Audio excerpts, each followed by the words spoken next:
All right, welcome everybody. We're excited to have another RISE webinar today. I'm Rebecca Soni, one of the co-founders of RISE Athletes, and we are all about mentoring athletes, bringing all the skills and tools and mindset that we learned as elite athletes and helping to share it with young athletes and really athletes of any age all across the world. We know how important mindset is, and today's topic is something that I know I'm probably going to really learn a lot from Kate about today. So with that, I'm really excited, and I'll pass it on over to Caroline Burckle. Awesome. Okay, so this just in from Kate. Her computer completely shut down. So she's going to call in from her phone, and we'll be waiting for her. But she really had a great screen grab there with the coffee and the smile. I don't know if everyone else has the same thing. But I'm Caroline, co-founder of RISE with Rebecca. We've known each other for a very, very long time, over a decade. And also I've known Kate for maybe longer, actually. Used to go to swim camps with her when I was very young. Ray's on this call. Used to go maybe when we were 13, 14 years old. At this point in time, I dare I say that was about 20 years ago. But I'm really excited to be here and to learn from Kate as well. I think something that we've bonded with her over the years, regardless of being in the Olympics, all together in Beijing, the three of us, and onward, is that we've all been through this journey of transition and of working through not only our swimming careers and what that entailed during it, but after it, and the challenges that occurred for us during that transition. So she's restarting her computer, but I guess we can sort of keep talking here in the meantime, framing it up a little bit. But yeah, so that's been something that has, oh, there she is. She's perfect timing. Kate, can you hear us? Hey, can you hear me? Yes, it's perfect timing, Kate. I was just sharing with them that we all went to Beijing together, that you and I have known each other maybe 20 years now at this point, I think, from swim camps and racing against each other as kids. So again, without further ado, we will pass it over to Kate, and she can introduce herself, tell us a little bit about herself, and hopefully she will, her internet will like her at this point. But yeah, Kate, go for it. Yeah, thanks guys. Well, I'm so excited to be here today. As Caroline and Rebecca introduced me, I'm Kate Ziegler, and I'm a two-time Olympian and world record setter in the 1500. And I'm really excited today to talk to you about one of the topics that truly in my life I have had the biggest struggle with, which was embracing and tackling transitions and change. And I'll just tell you this much. My hope for today is, first of all, Caroline and Rebecca will share with me a lot of information for you, but more so we want to have a conversation with you. So we just invite you to ask questions, use the chat box, jump right in, interrupt us, because we want to hear from you and what's on your heart. And then secondly, my hope is that you'll leave here today with one tip or tool so that you will be able to approach transitions and change with more clarity and confidence and less stress. Because I don't know about you, but this whole change that we've been in right now has been full of a lot of stress and confusion. And so we're here as resources to you to help you navigate the inevitability of future change and to do that well. Awesome. Okay, so I think you may have frozen again, Kate, but we can still hear you. So if you can hear us, then we're just going to keep rolling until the service comes back. Fantastic. Great. Okay, so as you've mentioned, you know, everybody here is able to be inside this conversation. The beauty of these specific webinars is that we can all participate, and we have a chat box, and we have some questions and some activities that we're going to do on this call. So if everybody has their notebook and a pencil, that would be really helpful. If not, super cool as well, because we will have the access to the chat box. So we're going to dive in first today with Kate sharing a story of her transition. And we're going to show you little girl Kate and precious, amazing little girl Kate, which I love this photo so much. And Kate with her medals as an Olympic athlete. So Kate, passing it off to share this story. I'm really excited to hear it. Yeah, absolutely. Well, you know, that first picture that you see me as I'm about 6 years old there, and I've just recently joined the swim team. And, you know, I don't know about Rebecca and Caroline, but I never dreamed of going to the Olympics. In fact, I joined the swim team just because my big sister was on the team and because she had this amazing swim team swimsuit, and I really, really wanted it. And when I came home one day and saw her in that suit, I asked my parents for it. And they broke my heart when they told me that I could have it, but the only way to get it was if I joined the team. And I say they broke my heart because as this little 6-year-old, I was so afraid to try new things. And I had immediately all these thoughts come to mind, like, what if the coach is really mean? What if I don't make any friends? What if it's too hard? What if I drown? Like, what if, like, all these thoughts came to mind that evoked these emotions, these fears and anxieties. And, you know, fortunately, my parents were really amazing. They gave me the encouragement I needed and helped me walk through that change. But they really said, you know, you got to just try, just one step at a time. And I mean, obviously, we're on this call, and so the rest is history, as they say. But when I look back on that experience, that fear of trying new things, that fear of change didn't stop there. When I was an 8-year-old going to 9/10s, I wanted to quit swimming because I wasn't sure if I could do 50s. When I was transitioning and making my first national team, I wasn't sure if I could travel around the world. Like, that scared me so much. So I almost didn't go on the trip because I wanted to stay home. And to be honest, that fear of change followed me all the way to this second picture that you see here, where I'm now in graduate school. This picture was taken about 6 months after I'd retired from swimming after the 2016 Olympic trials. And it was the same thing that I was experiencing there as when I was that little girl. Like, the thoughts were like, who am I? What am I gonna do? How am I gonna keep up? Like, all these people have experience in business. I was going after a business degree for my master's, and I was like, I'm just a swimmer. What else am I good at? And I thought about, what if I fail? Can I do this? And, you know, what I see in common between these two pictures is that I was smiling really big, but inside I was really struggling with doubts and fears and those really tough emotions that we tend to face when dealing with change, when dealing with a challenge, when dealing with something new and unknown. And so, you know, I'm gonna, over the course of the webinar, share more about that experience with you and about what I learned about transition. But the very first thing that I learned, and that I think is most important for all of us to recognize, is that change is really the only constant in life. And I think we have a slide for that. Yes, and actually, I can't see anything, by the way. I know. I was gonna say your screen is black. But I still have hope. I think we're gonna salvage this. I think you're gonna come back up miraculously here in a minute. Or Kate, there may be a chance you could call from your phone, log in from your phone. The internet on the phones usually seems a little better sometimes than the computer. Okay, let me see if I can do that. Okay, perfect. But in the meantime, I think what I want to reverberate back to you guys and to talk about with what she just said is that there's always more than what meets the eye.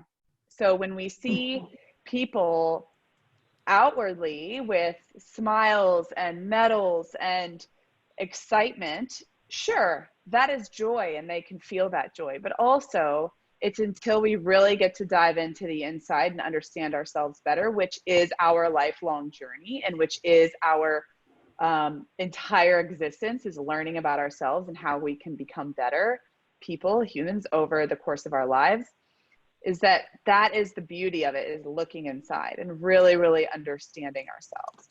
And Kate, while you're, I think, figuring your phone out, I want to put up a slide of a quote that was specifically powerful for you. And I think that would be good while we're waiting for, hopefully, yes, for you to, you're fine. Yeah. Okay. Oh, there we go. Okay. Hold on.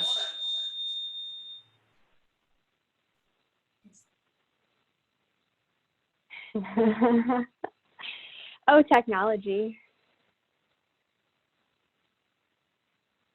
Is that working? Hello? Yeah. Yes. Okay. Great. You're working. Great. We'll try this then. Awesome. Okay. Perfect. So Kate, I think what we'll do is we're going to go into one of the quotes that you had about change. And I thought this was extremely powerful, especially, and this photo I always smile at because I feel like I watched you swim this race.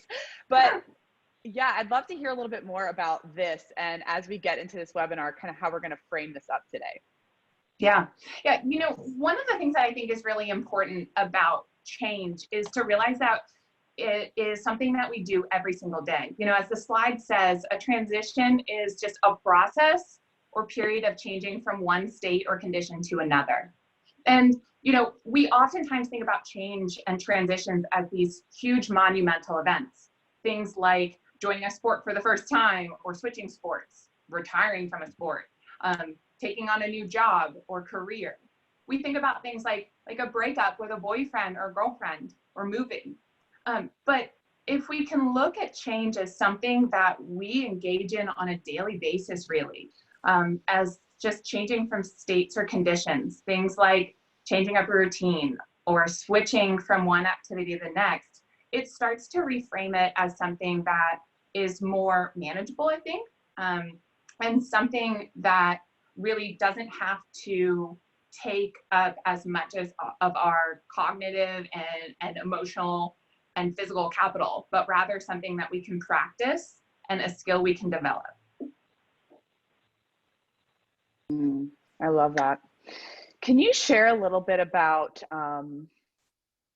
some of the bigger experiences in your life that you, like something very specific that you'd like to share about a transition, whether it was in sport or outside of sport? Because I think, and this is just my hunch, that a lot of people on this call have something that they're either reflecting a lot on during quarantine, especially, or maybe trying to understand better this transition they've gone through, whether it was in the past or right now in the present.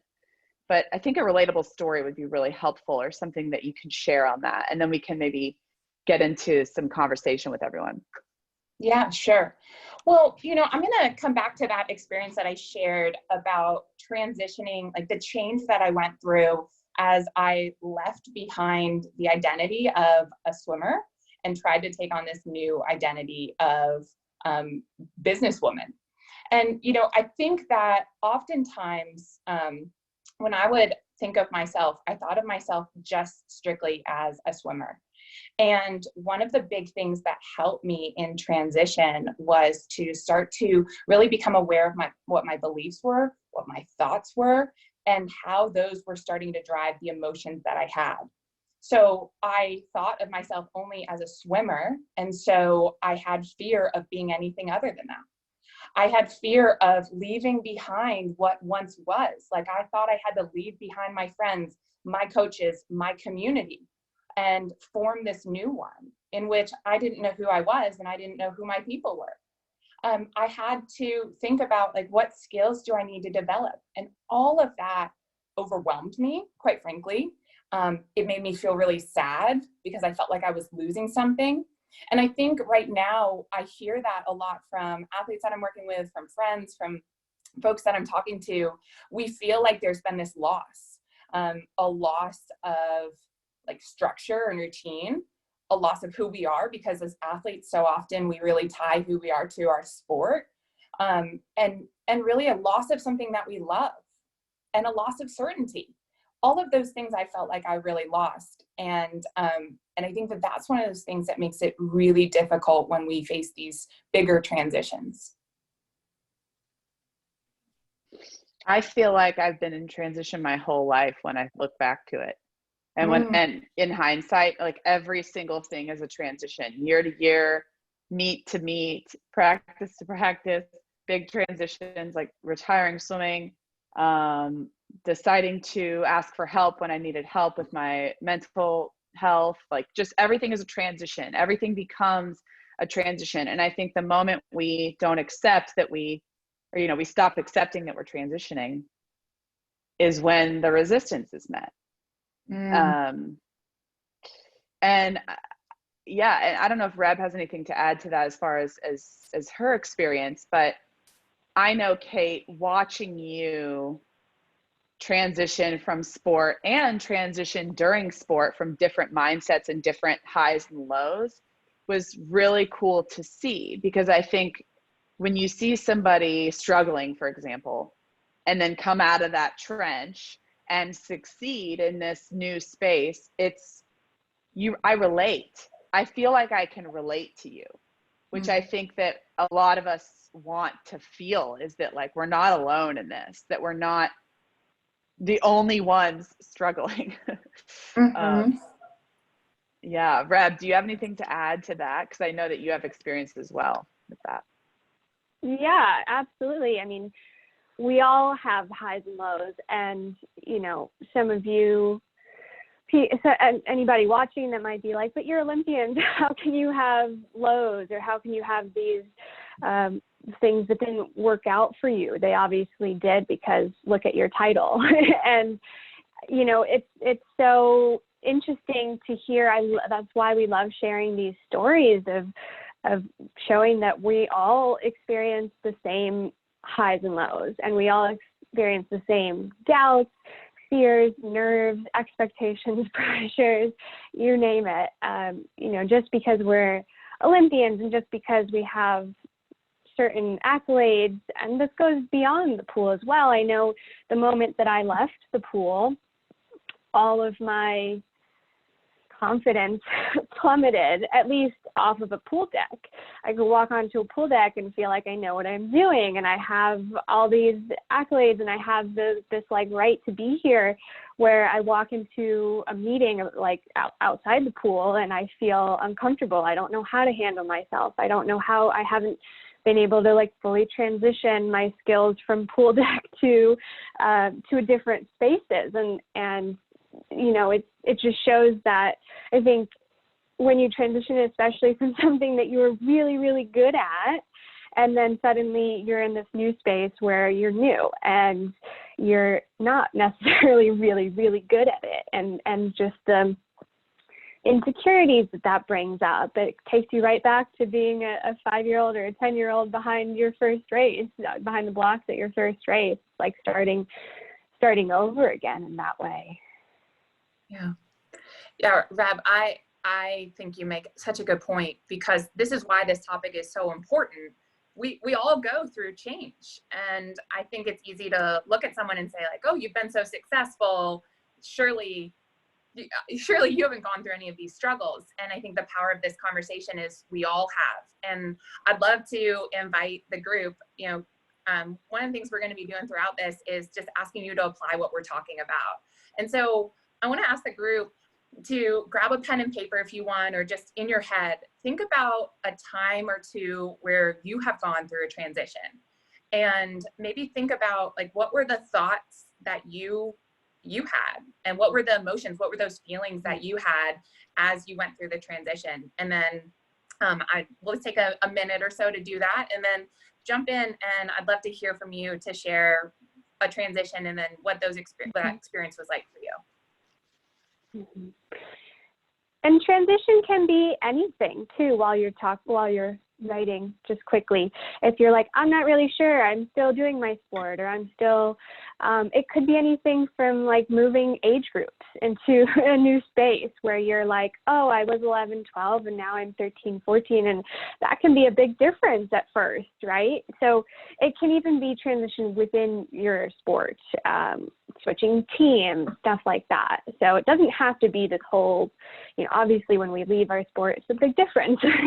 It doesn't have to be quite as huge. It can be equally tough if it's smaller.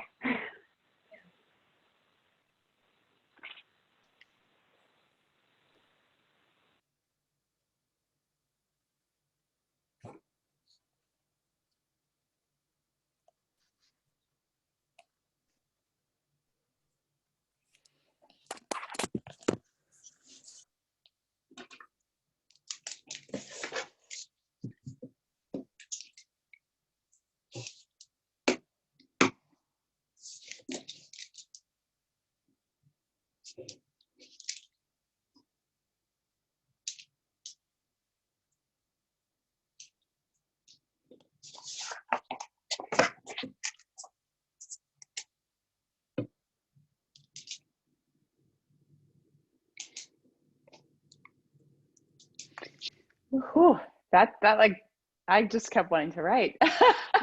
Should we see if people want to share? I would love to hear from anyone here. Absolutely. If you guys want to unmute yourselves, you can share or drop in the chat, either one. Oh, good. Nat would like to share. Yeah. Hi, everyone. My name is Nat. I currently work in Tucson, Arizona for the Arizona Athletics Department. And I was a collegiate swimmer at Delaware. And so one thing for me, the transition from going from a swimmer, I went to grad school in between, but now working with student athletes has been definitely difficult because I still see myself of, okay, that was me once, like, and I'm still young. And so people are like, oh, are you a student here? And I'm like, no, I'm not. But just trying to figure out now that I'm in the real working world, and right now we're working from home, and just how all of that happens. So this has been really helpful too. I like this conversation. We actually did something similar with our student athletes, and we had different people come on that were letter winners at Arizona. And so this is really awesome. That's fantastic. Thanks for sharing.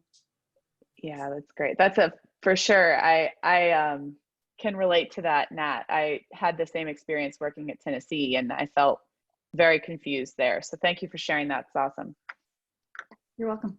I'm sure it's also interesting to reflect in that way of like, oh, that's what I used to be. And now because you're working with student athletes, you're like, oh, that's what, that's how I used to act or behave or think, or, I'm sure that probably helped you to almost process your journey through sports as well. Definitely. Amazing. We have Lydia. Awesome. You want to share? Yeah, I'd love to. Cool. So basically my transition, it kind of sounds like a long one, but I can make the story short. I got injured. I was a collegiate athlete at Elon University in track and field.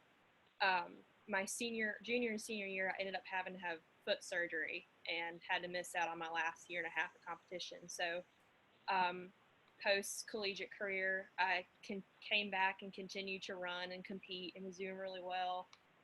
Then in the middle of my outdoor season, I had to get another foot surgery. So I had to kind of just like stop and go.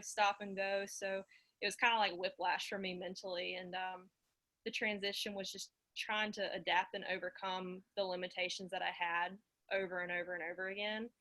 And my focus right now is still pursuing professional athletics and track and field. So with this quarantine thing, it's been rough. There's nowhere to run. But the main thing for me was just learning how to overcome and transition the post-surgery recovery phase, and then building back up to competition shape. And that was more of a mental and emotional journey for me than it was physical. And having to do that twice over was kind of a struggle, but learned a lot about myself and how bad I wanted it. So, and being connected with the RISE community has been really helpful and motivating and encouraging. So I'm really enjoying this and glad I can share. Thank you for sharing that. And I'm curious, Lydia, like you talked about obviously the injury after injury and trying to rebound and the resilience it took. And what kind of thoughts were you having during that time, and what kind of feelings? All I could think about was how am I going, or how long is it going to take to get back to where I was and then continue to go past, like those personal bests, because it just felt like the clock was ticking for me, and I was trying to get ready for trials and things like that, and it just got cut short again. So I was very frustrated and angry, and just was like, I'm not gonna make it. A lot of self-doubt, like I keep getting injured, I just need to put my foot in a bubble or something. So. Yeah, I think one of those things that's really hard, as I hear you say, is that feeling of like frustration and kind of angst. Like it needs to happen now. Like it needs to speed up. Yeah. Lack of patience. Yeah. Thank you for sharing that. Thank you. That's awesome. Thank you. Conrad, did you want to share? Yeah, so I've got a couple. So one was when I was in middle school, I had played basketball and then I broke my knee because a kid like purposely tripped me and I had to have surgery. And then I was out for like 6 months, and I had to do physical therapy, and it was a tough transition not being able to like do track, and I was tough not being able to do like baseball or even basketball or go skiing. But then I had to do a lot of physical therapy, but despite the physical therapy, I was able to score like 31 points in a basketball game the next year. And then like for college, like I'm going to be graduating this spring, and tough transition doing an online class when I was supposed to be doing a in-person class this quarter because of the coronavirus, and then the graduation. So it's just like a tricky transition for that too.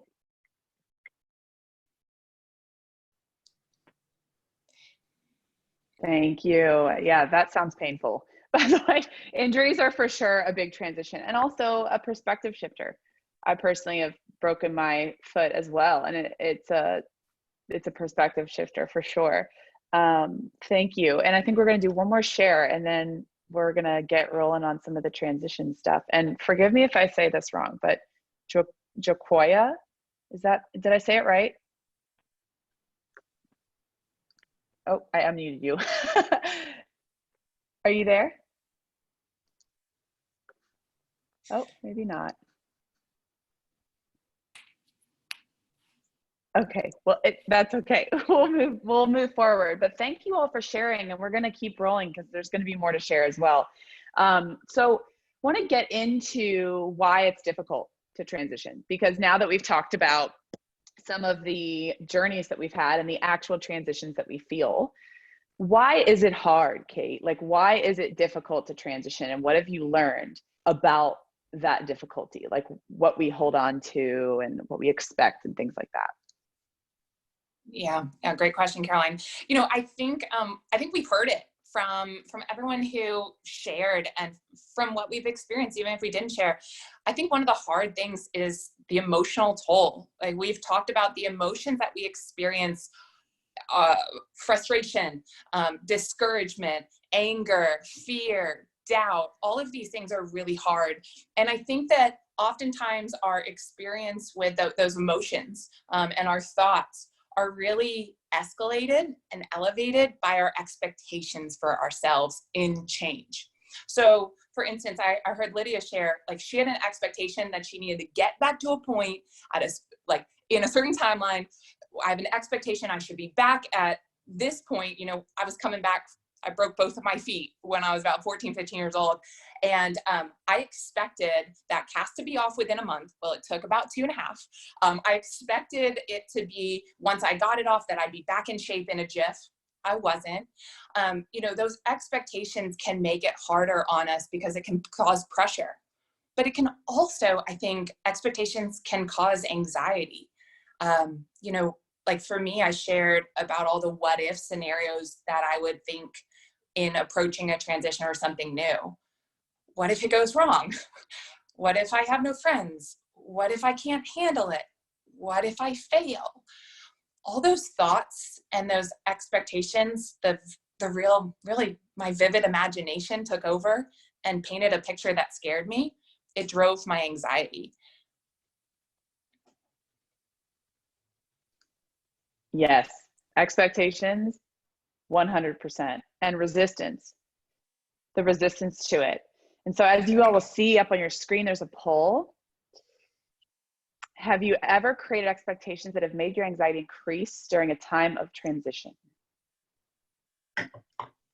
Yeah. Expectations are huge. Yeah. And if you think about, you know, just kind of speaking to mine in the process of transition, it's like from something that you had really high success in to something that's totally new. And so there's still an expectation there to be great at what you're doing. I'm used to being great at what I was doing in the pool, and suddenly I had expectations that needed to live up to that. And because of that, it often created fear, which created restraint of like, I can't go there because I'm not going to be good at that, and that's really scary. So expectations are tough, really, really challenging to both acknowledge, to see within ourselves, and also realize, you know, they kind of spread their tentacles into all sorts of different facets of the fears and the ways that they can restrain you. Yeah. And I think in addition to that, expectations, the expectations can be positive or negative. You know, we expect a negative outcome, or we can expect a positive outcome. Like you said, like, I should be good at everything. I'm a world-class swimmer. I should be world-class in business, or in, you know, whatever the venture is that I tackle. I think especially when those expectations are negative, they can really create in us this feeling of resistance. Like Caroline, you mentioned resistance, like this feeling that when I'm facing change, sometimes I want to just put my head in the hole and ignore it and pretend like it doesn't exist, because it's uncertain, it's unknown, it's unfamiliar. I fear inadequacy. I don't know if it's going to work out. And I think that resistance, it takes a lot of energy out of us. So tackling transitions, it's not just a mental thing, but it's also a physiological thing.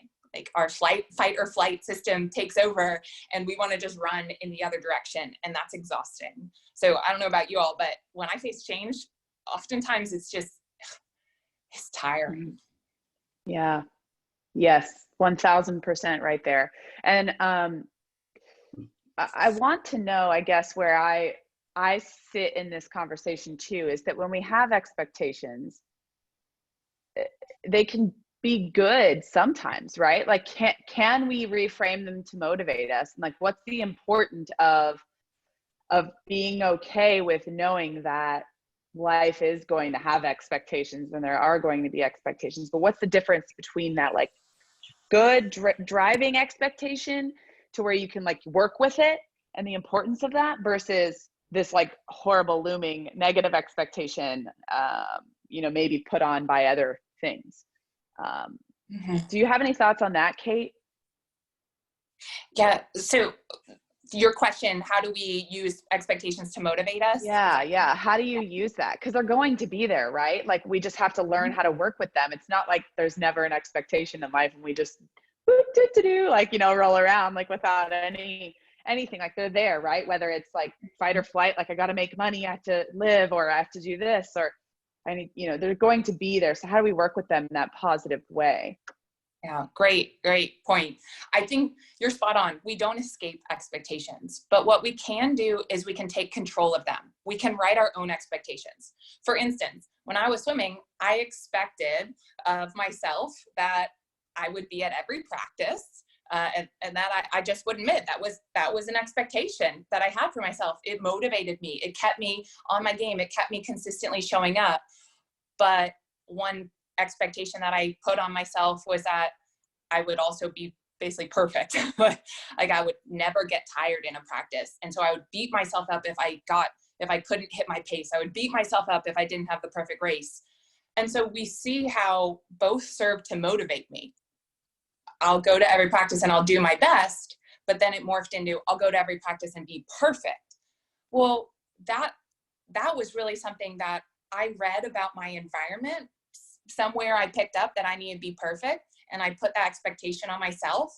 And then where I messed up was I didn't realize how much anxiety that was causing me, how much fear, how much that was motivating me, but in a really negative way.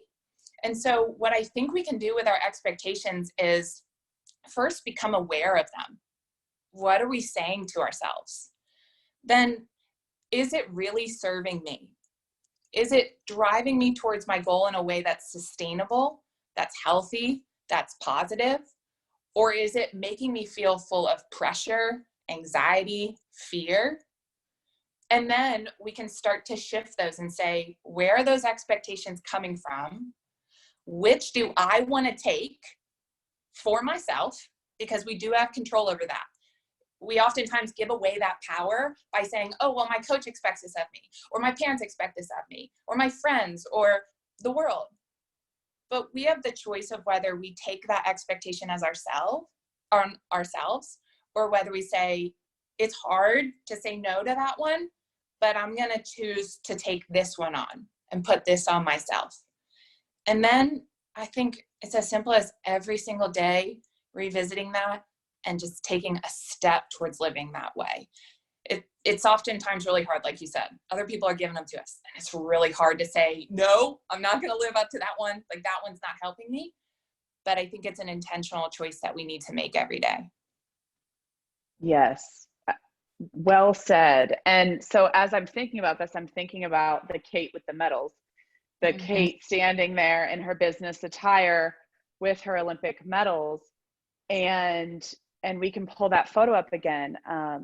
But this girl that is in this transition, right? Like this woman that is gone from these expectations, right? That you worked through and lived through throughout your career, to this whole set of new expectations and resistance that's making your transition really difficult.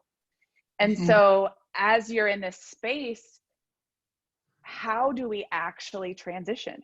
Like, how do we actually get into what are ways we can transition? How do we do it? And I think that we all want to know that. And the trick is that we can learn about it all day, but it's about the application of it, and it's about the experience of it.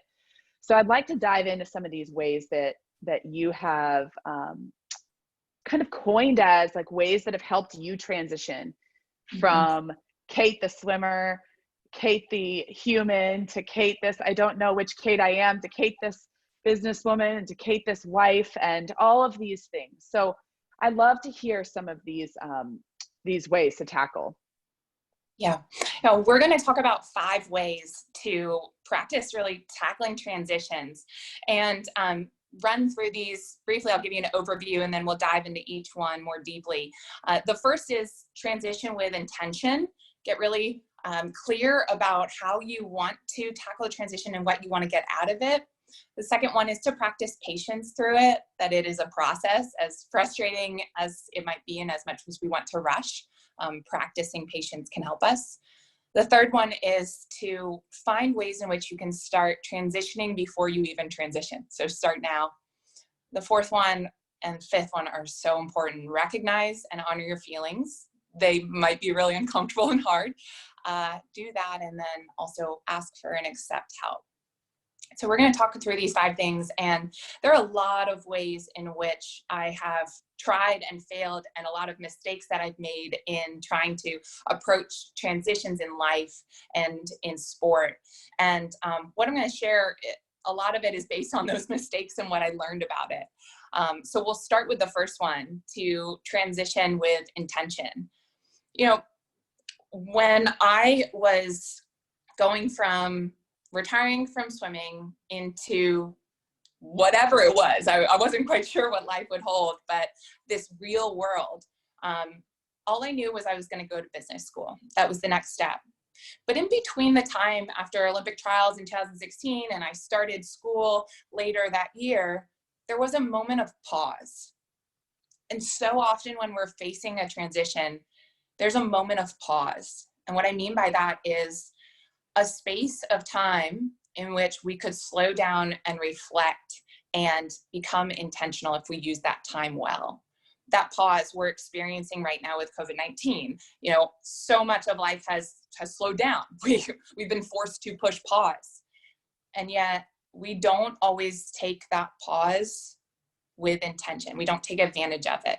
Instead, we use that time like I did when I was transitioning from swimming to real life, to school. I spent that time trying to ignore the change that I was going to face, to worry and spin my wheels, to do things that kept me distracted because I didn't want to think about the uncomfortable feelings that I was experiencing. And I think that what I would do if I could go back, and what I try to do now as I face transition like we're facing right now, I try to use the pause really intentionally to clarify my vision of what I want moving forward. So, you know, my goals, who I want to be, what I want on my schedule. I think these questions, when we answer these during the pause, we come out the other side with a lot more intention and also success. This is one of the things I've been talking with my athletes. Like one athlete, she was talking about how when she comes back, she really wants to be the leader on the team that she wasn't quite before. You know, another athlete was talking about, you know, he's now all in for this goal to become a Navy SEAL. You know, these moments we get to clarify. And also within the pause, it's a great time to take on new routines. And because one of the things, routines, habits are oftentimes linked to our environment and our schedules and everything that we're doing. And when we're hustle bustle, it's really hard to change a habit. But in the pause, it's a lot easier. And so I'm going to share a tool, if you don't mind. I share a tool that I use during the pause, and that's called Stop, Start, Continue. So when I am going to a change and I'm trying to switch up a routine and get more intentional, I ask myself, what do I want to stop doing? What do I want to start doing? And what do I want to continue doing? So for instance, like based on the vision and goal that I have that I get clear on, what do I want to stop doing because it's going to limit me from achieving that goal? What do I want to start doing because that's going to drive me closer to it? And then what habits do I have that I want to carry on? And I would love for the group, maybe we could do this via the chat box. Caroline, does that work if we do the chat box? Yes. And actually I just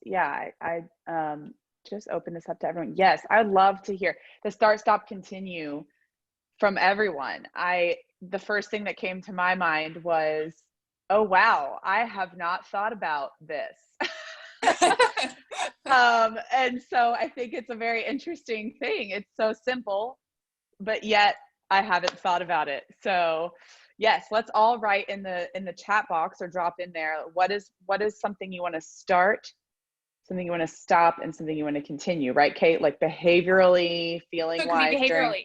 So a couple examples. So maybe you want to start focusing on your hydration because that's something that you haven't been doing well.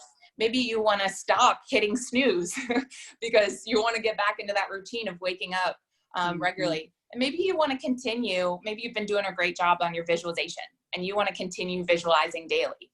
That might be one example of how to move you towards your goals. I love that.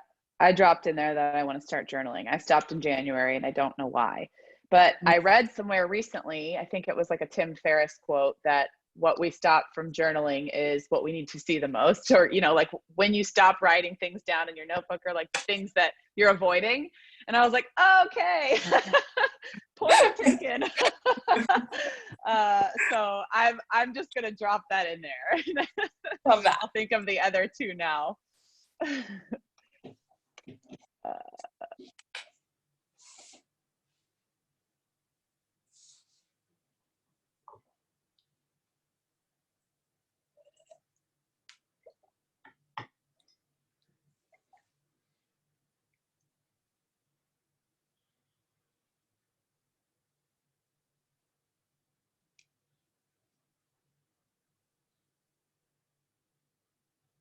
Mm-hmm.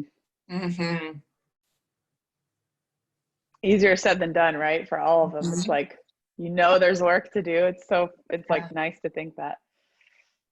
Making intention. Start drawing and continue yoga. Yeah. Like that. Intentional me time. I love that. I love that too. I heard somewhere structuring unstructured time. So it's like creating the free time for yourself to do something that is not for a reason, just to do it. That's really important. Stop staying up late. Negative self-talk. I love it. It'll be nice. Running. Yes. Foam rolling. Oh, that's convicting. That's amazing. Oh, I tell myself that all the time. I'm stretching a lot more, but foam rolling, I just. Not fun.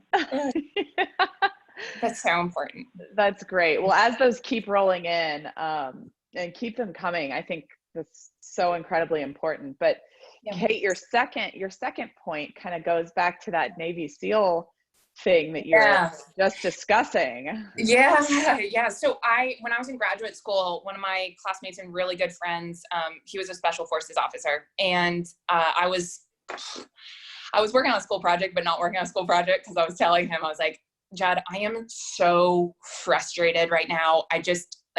I'm changing. He and I related because he was moving from special forces into graduate school, and I was moving from sport into graduate school. And so these high intensity, like very committed previous careers to this. And I was like, how are you doing it? I'm so frustrated. I feel like I should have it all figured out by now. There's something wrong with me. Like, give me a 3-step program. Like, tell me. And his advice was so great. He was like, we used to say something in the military: slow is smooth and smooth is fast. Slow down, start cruising, you'll get your way, and then you can pick up the speed to go fast. But if you go too fast too soon, you're going to rush the process, first of all, not get where you want to go. Or if you do get where you want to go, you are going to cause yourself such overwhelm, such anxiety, and you're going to miss so many of the learning experiences along the way. And it harkened back to advice or comment that I heard from University of Texas legendary coach Eddie Reese, and he was like, the best swimmers in the world also are the best slow swimmers in the world.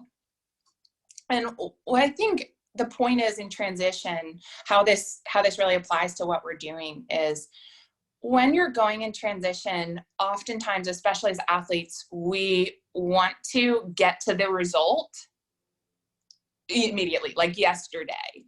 And sometimes we really would benefit from slowing down, whether that's because if we rush it, we'll just get ourselves so overwhelmed, we'll get overworked and exhausted, or paralyzed by analysis, or if it's because we're going to end up injuring ourselves because we try to go too fast. I know when I broke my feet, I probably went back into swimming like full throttle a little too fast. And as a result, I got severe Achilles tendonitis.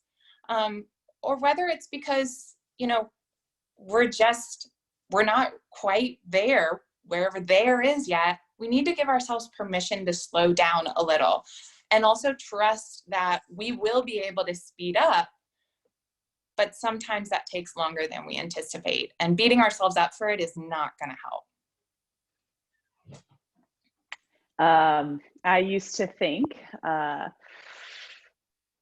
if I was harder on myself, then I would achieve greater results. Like the harder I was on myself, the more that I was proving that I was working really hard to get what I needed to get, and that I wasn't like letting myself off the hook. Or, if I was gentle with myself, I remember the hardest thing for me to still grasp in this moment is compassion and being gentle with myself, because I thought for so long that meant I was giving up or not trying hard enough, and I say all these in quotes because it's like, they're my stories, right? Wasn't like the reality of it. So I think what I really struggled with in those moments were that it paralyzed me. So I didn't know how to do that. So I felt like, okay, well, do I just sit and think about it? And like, how do I actually start? Like, if I just think about how hard I need to be on myself, or if I just really criticize myself and really try really hard mentally and really think about it, then right, that's work, right? Or like, that's doing something, right? And it's like, no, sometimes the actual work is just starting and not really knowing how to do it, right? Like, and just being able to be in this place where I'm like, okay, I'm going to stop thinking about it so much and being so hard on myself and just starting something, even if I don't know what I'm doing. So, and I know that takes us into the next point. Yeah. And so, yeah, the importance of that, just being able to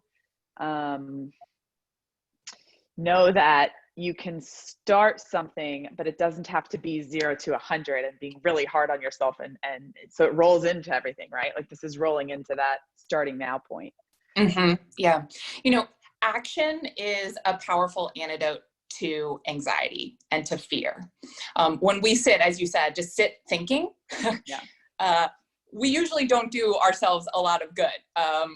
You know, finding some small step forward is better than sitting paralyzed. As my mom said, it's always easier to make a U-turn if the car is going than if you're just sitting still.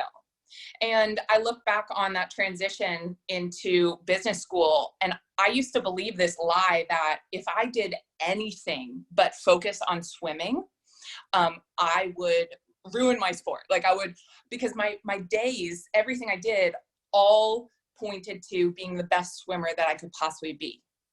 Diet, nutrition, sleep.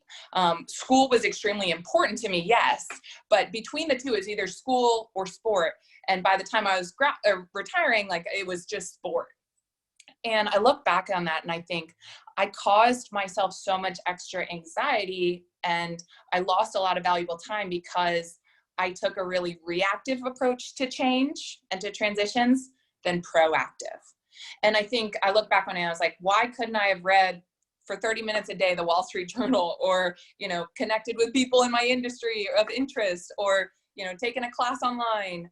And same thing goes right now with COVID. I think a lot of us are sitting in this weird spot of like, at some point practices will start back up, at some point meets will happen or competitions. And my challenge for you with this is to say, don't wait for that some point. Instead, take small steps now. Start getting back to that routine. So I saw someone say, you know, start waking up earlier, start going to bed earlier. Why not start a mindfulness practice or a visualization? You know, start those things now.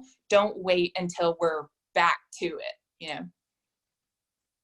Yes, absolutely. And now it's all starting to make sense. Like you have the intention, you stay patient, like you really understand that it's not going to happen right now, and you don't have to be so hard on yourself, and you can go into a space of transitioning smoothly without like that force and that resistance, which we already identified as why we struggle with transition. Just starting somewhere and being in a space of not knowing, but giving it a shot anyway. And then my favorite parts of this that you have taught Reb and I that I want to share with everyone else are recognizing your feelings. Like, so now we're getting into the space of, okay, so I'm doing these step-by-step things, which are great, but then I've got these thing called feelings that come in and now I have to like add another thing to the mix. And so how do I feel my feelings? Because isn't that like weak, or isn't that, you know, isn't that supposed to not happen? Like, aren't you supposed to block that out? These are all things that I've thought. So yeah. Well, like you said, I believed the lie that you believed that if I was harder on myself, I'd be better. And I also believed the lie that if I shut down all my feelings, that everything would be okay. And I think that as athletes, we frequently believe that we just need to be tough, and that feelings don't have a place in the arena. But the truth is that we are human beings who do sports, not athletes who sometimes show up as human beings. So our feelings are real.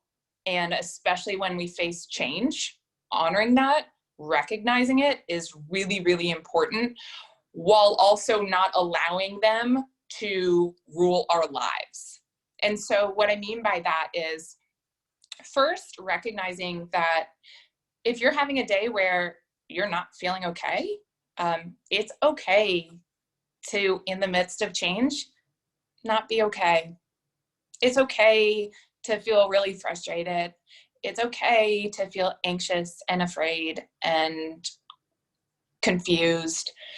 That's okay, because the second you shut them down, the second that you tell yourself you're wrong, I think that's the moment where you really will, or could, I'll say from my perspective, when I started telling myself there was something wrong with me, I shouldn't do that and I shouldn't feel that, I really amped up my anxiety. I isolated myself. Change felt so much worse.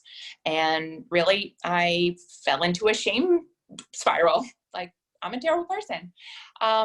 And so a couple of tools that I have used in order to help recognize those feelings.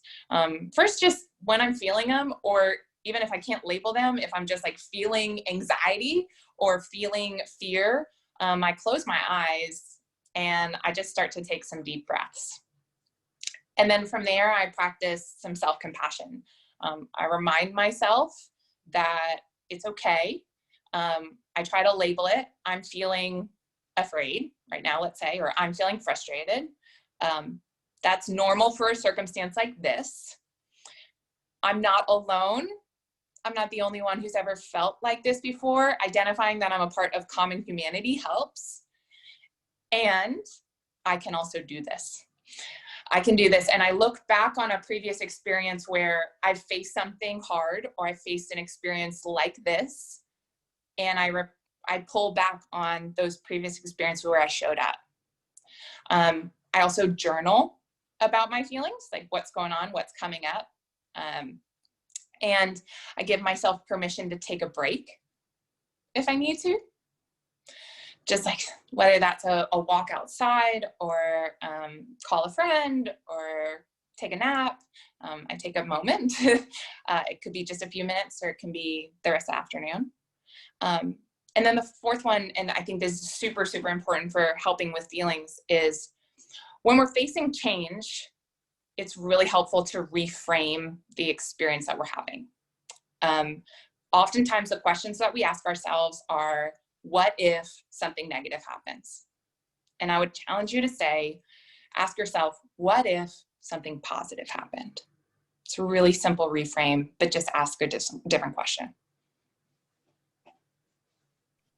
Wow. I feel like you just talked about everything I'm working on right now, which I want to make a point of saying, and we're going to ask a question to everyone, is that these things happen over and over and over and over and over again our whole lives, right? And so I think I've always viewed, well, maybe not always, but a transition, like before I'm starting to realize that I've done it a million times, as like one event. Like you just do it and then you're done, right? Like here's this one event and then I do it and I just wipe my hands clean of the thing and I leave. So I want to put up another poll right now for everybody. Do you feel nervous to ask for help when going through something difficult or challenging? I know my answer before this current time was, absolutely. I'm just now in my life, and this is why it's so important to relate to others, because we see all these people on the screen. I'm 33, I'll turn 34 next month. I am just now learning how to ask for help. It's okay to take your time and to understand, right, that these things evolve over time and we work through these transitions and we get better and better each time we do them. And so I think it's interesting to think about, Kate, when you're saying the self-compassion and labeling and recognizing and honoring that, I'm just now experiencing that. And so there's no timeline, right?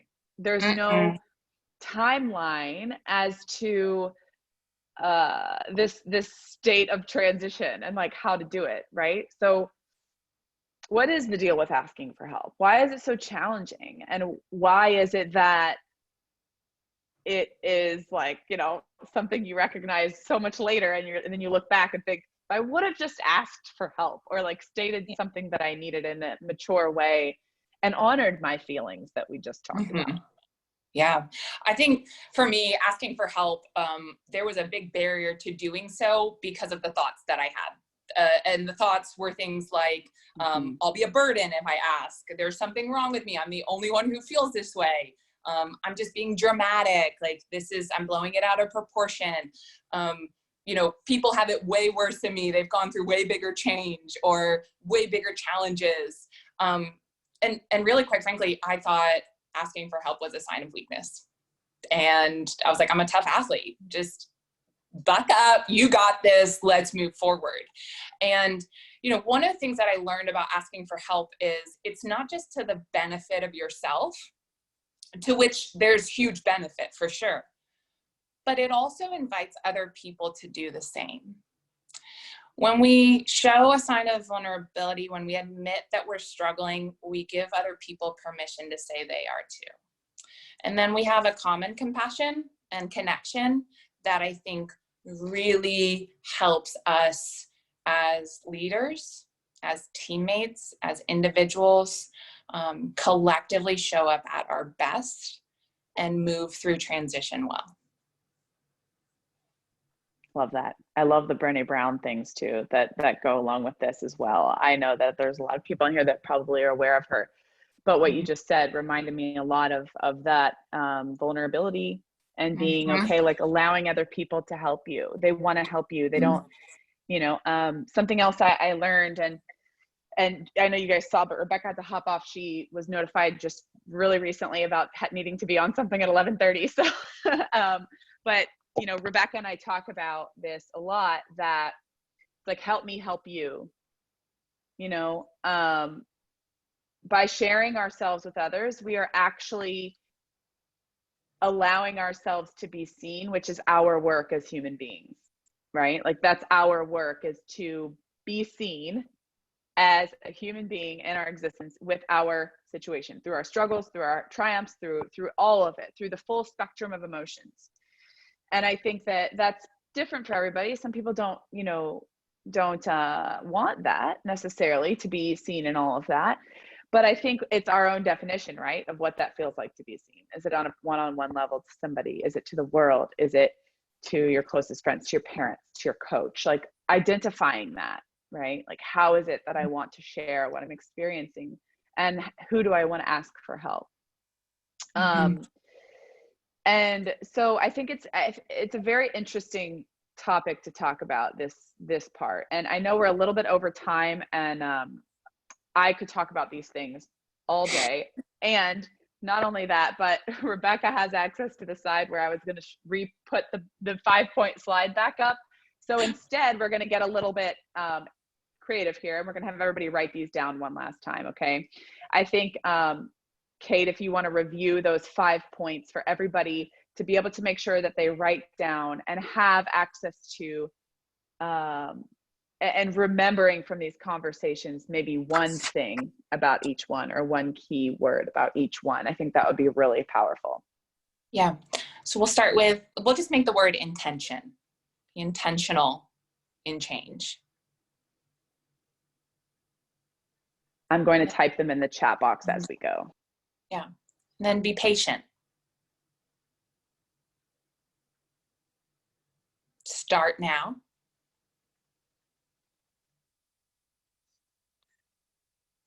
We'll say embrace emotions. And then ask for help.